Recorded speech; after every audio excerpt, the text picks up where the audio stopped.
Do you think that Batarang is loose? No, I think it's attached. I may or may not have already tried that.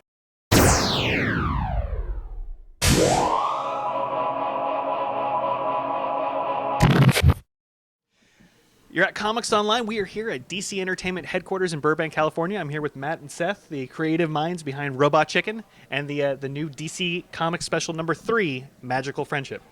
Thank you for joining us, guys. Thanks for having us. Yeah. We're gonna share a couple microphones, get a little close today.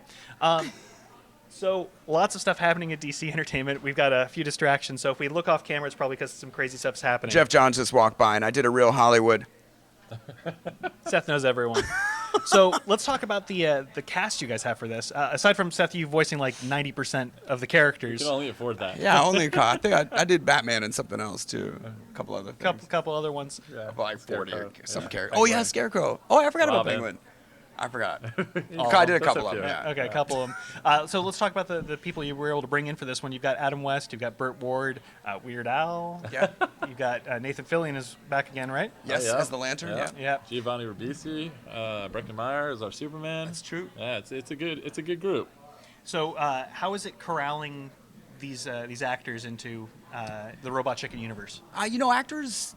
Most actors really like to perform, and so we just try and give them something that will be fun, that won't necessarily be challenging, but is probably something different than they've ever played. So that's the draw as far as I can figure.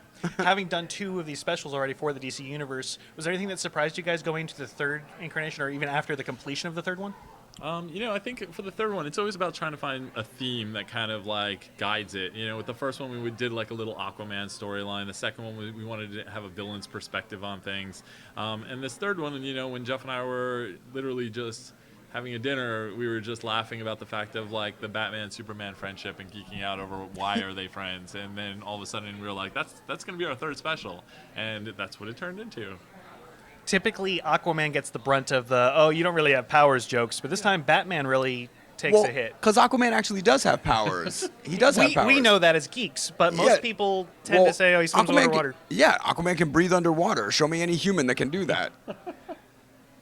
That's what I'm saying. So Aquaman has powers. He can communicate with fish. He can communicate with any aquatic sea life. Those are abilities. Batman's a dude. Batman's a crazy person. That's all he has. And money. And money. That's true. He's got some cool gadgets, though. Yeah, of course. Anybody can buy gadgets. Yeah. But he That's makes kind them. of the joke. Listen, I love Batman. I'm not trying to be disparaging against Batman, but I do understand how Superman can make fun of him. And Batman can't breathe in space. Yeah, Batman can't breathe underwater. Yeah. True. So let's talk about the process for making this 3rd special. Obviously, the Batman-Superman bromance is a very important theme for Magical Friendship. Did you guys go into the writing process with that already in mind, or was it really... Yeah. Okay, Yeah. so it Yeah, was, we knew that they were going to figure heavily into it. That was part of that dinner that they had. But then how we would tell the story, what the story would be.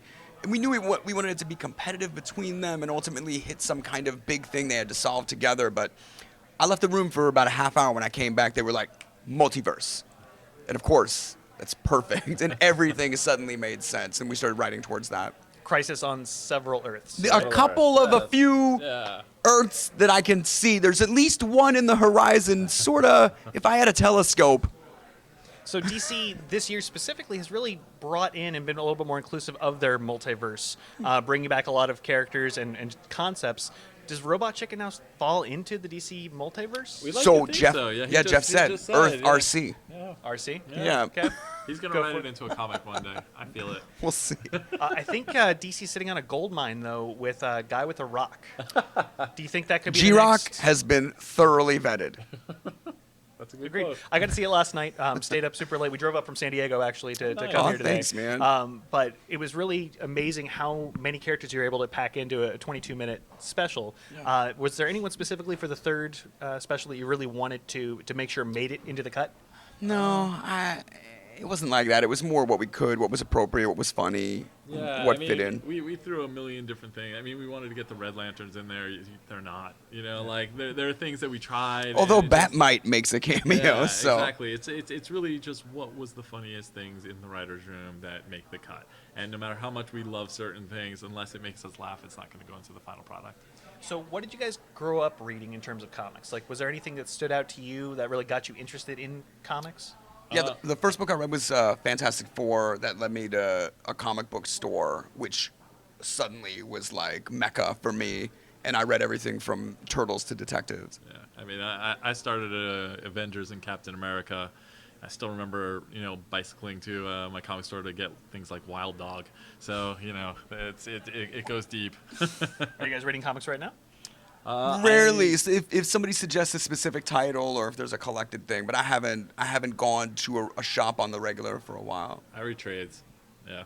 So it's tough. It's hard to find time. I read pretty much anything Jeff sends me because I know he'll quiz me on it later. And we also have the incredible too. We Don't also give get him to the be ego that he- around writers all the time or people involved in comics, so we get given a lot of stuff. Yeah. So Stuff gets put into your field of and, vision. and again, when you're in the middle of making all this sort of stuff, I mean, we're looking at like 14, 16-hour days, and finding the time to be able to read the stuff as much as you want. It's really when you're on vacation or on an airplane that's when you get to read, and you take whatever has been given to you in some way to be able to catch up.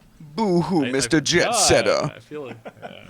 Well, in terms of the actual recording process, how has it changed from the first special to this one, just in terms of Robot Chicken's production? The process hasn't changed at all. Yeah. We record anybody pretty much anywhere. It takes about 15 minutes depending on the complexity of what they have to do, and then it's over. And so it just has not changed. We do whatever we got to do to get the person that's agreed to do it. It's been the same from beginning to end. Well, going back to your guests, with Adam West and Burt Ward playing significant roles in the multiverse special, how was it for you personally having those two involved? It's awesome. Are you kidding me? Oh my gosh, it was awesome. Yeah, I mean, it's one of those things where like we wrote it, we had no idea if they were going to do it. We were Fingers like, if crossed. they don't do it, we're going to have to rewrite Cut this this joke. gag. It's not Yeah. gonna work. But when we went out, I mean, Adam said yes. I mean, you had a relationship with him from Family Guy. And then Bert, Seth Who was wrote a unfamiliar letter. with the show at the time. Yeah. And so I wrote him a letter so that he would understand, A, we love him, B, we really want this to happen, and C, we were going to make him cool, we were going to treat him well. The whole point was the reverence of those versions of the characters. Those are the premier live-action versions of these characters. And so we really wanted to make the connection between the cultural evolution, the way the characters change, and the disparity between the original interpretations of them and how they look now. And you can't do that without them. And their voices the second you hear them. It's so distinct that you couldn't replicate it. You need them to do it. Well, even when they aren't necessarily playing themselves or their characters, Yeah. it's very obvious when we first hear Adam's voice. Yep. So it's incredible that you guys were able to include them. Last question: in terms of the pop culture element that's throughout your show, it's highly embedded, of course. How do you guys balance your time staying versed in the pop culture elements? It's natural, honestly. Like Yeah. I organically it's osmosis. I love deep in pop all the time. And the best thing about pop culture right now is like you're on your phone while on your computer at the same time that you're watching a television show all at the same time. Is And that it's the best thing? It's probably not, but it's all being soaked in. Like and then you're having the conversations with all your friends around you who are talking about things. And it's, The water cooler's been replaced by Twitter. yeah, it's all around you at any given time, and I love it. Like again, I still watched way too much television as I always did growing up, and I wouldn't give that up in a heartbeat. Awesome.